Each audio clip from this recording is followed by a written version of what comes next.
Bonjour à tous et bienvenue sur ma chaîne. Je m'appelle Jean Dupont et je suis passionné par les voitures depuis toujours.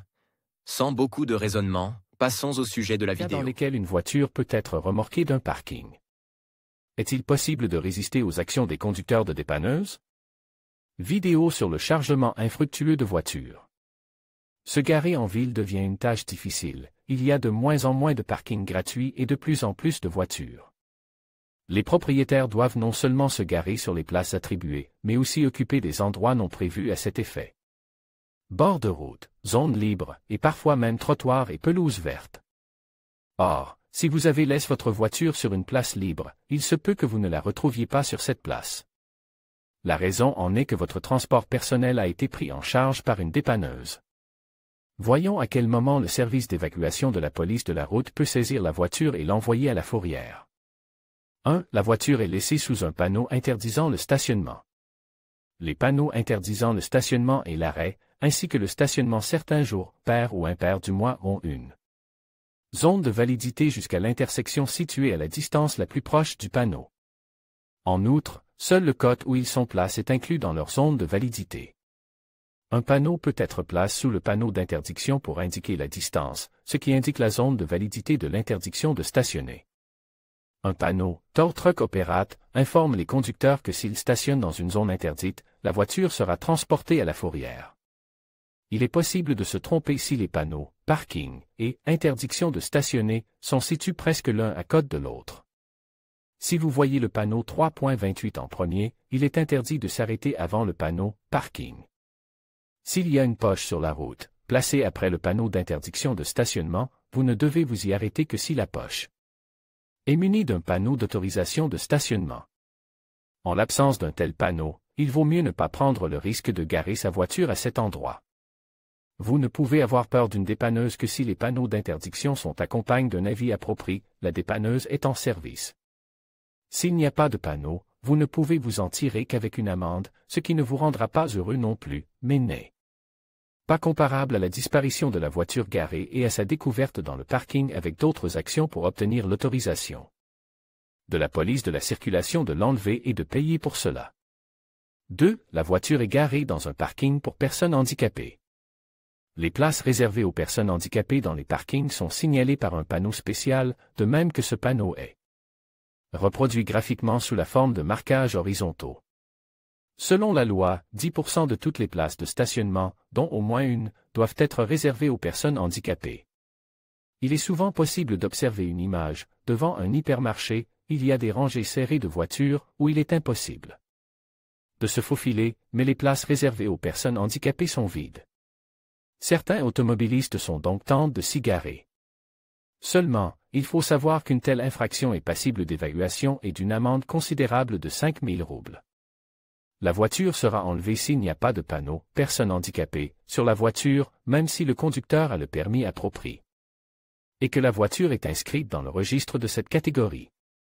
S'il n'y a que les panneaux 6.4 et 8.17, mais qu'il n'y a pas de marquage sur le site, il est interdit de stationner, mais s'il n'y a que des marquages horizontaux et aucun panneau, il est possible de garer sa voiture en toute sécurité.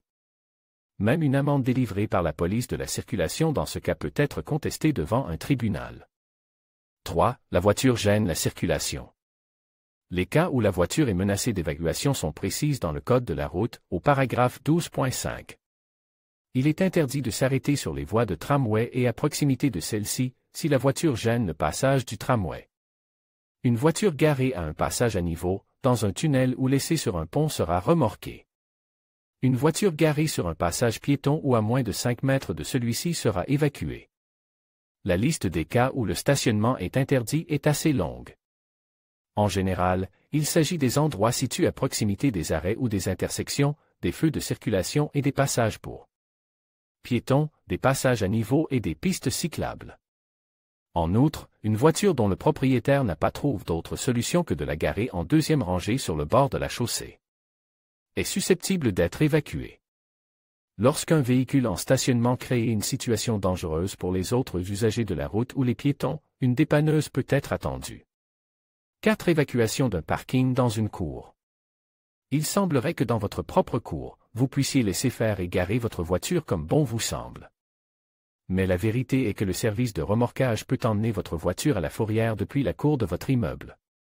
Dans quel cas cela peut-il se produire? Si le véhicule gare bloque les autres voitures et empêche leur passage.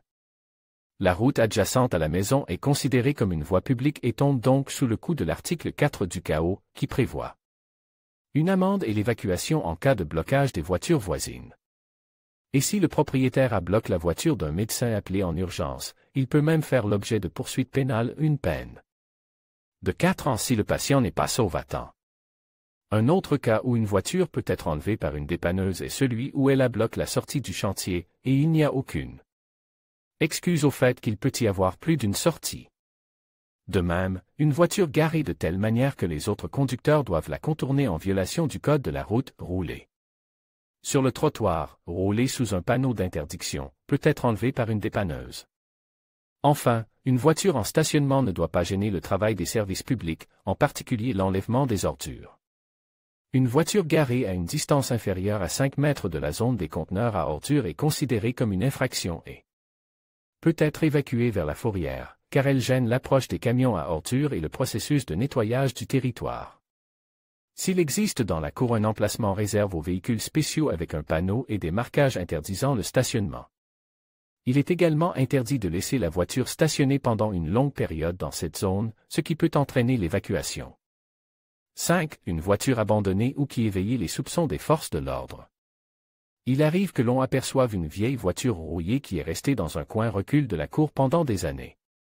Si les habitants en ont assez de cette image, ils peuvent appeler une dépanneuse par l'intermédiaire des services municipaux, et la voiture en question sera enlevée. Dans un premier temps, l'administration tentera de trouver le propriétaire de la voiture abandonnée pour lui proposer de l'enlever. Si les recherches n'aboutissent pas, la voiture sera remorquée et éliminée par la suite. Les autorités feront de même si une voiture en stationnement attire l'attention des forces de l'ordre pour une raison quelconque et qu'elle la considère comme suspecte. Tout d'abord, la voiture est comparée aux bases de données des véhicules personnels vol ou des véhicules recherche pour d'autres raisons. La police de la route peut contacter le propriétaire pour clarifier les circonstances de sa présence dans la cour. Si la police a encore des doutes sur la légalité de la voiture ou si celle-ci est répertoriée comme volée, elle sera emmenée dans un parking spécial.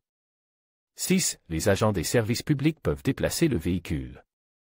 Le propriétaire peut se trouver dans une situation où sa voiture est évacuée, mais n'est pas envoyée à la fourrière, mais seulement déplacée à un autre endroit dans la même cour ou dans la même rue. Cela peut arriver si les services publics ont programme des travaux de nettoyage ou de réparation et qu'une, ou plusieurs, voitures garées gênent, leur travail. Les employés du service public appellent alors une dépanneuse et déplacent le véhicule sur une courte distance, parfois dans une cour voisine ou un peu plus loin dans la rue. Dans ce cas, le propriétaire ne doit pas s'inquiéter d'une amende ou du paiement d'une évacuation, car ces mesures ne suivront pas. Est-il possible de tricher et d'éviter une dépanneuse? On pense qu'il est possible d'empêcher le remorquage de sa voiture en utilisant certaines astuces et manœuvres. Par exemple, vous pouvez laisser votre voiture avec les roues complètement tournées vers l'extérieur. La dépanneuse ne pourra alors pas attraper les roues et ne pourra pas charger la voiture sur la plateforme. Ce conseil était valable il y a quelques années, mais il ne l'est plus aujourd'hui, car la technologie moderne a été améliorée et équipée de mécanismes de fixation spéciaux, qui permettent d'accrocher les roues dans n'importe quelle position et de placer avec succès le délinquant sur la plateforme de la dépanneuse. Une autre astuce consiste à placer la voiture sous une arche basse ou un auvent, où la démolisseuse ne peut pas s'approcher. Les filous seront déçus, car la dépanneuse ne s'approchera pas directement, mais déplacera la voiture de sous l'auvent ou l'arche. Puis accrochera les roues et la chargera. Une méthode similaire consiste à placer la voiture sur le trottoir en y enfonçant la moitié de la carrosserie. On pense que les conducteurs de dépanneuse n'emporteront pas la voiture, car ils devront la déplacer au risque d'endommager la suspension et dédommager ensuite le propriétaire.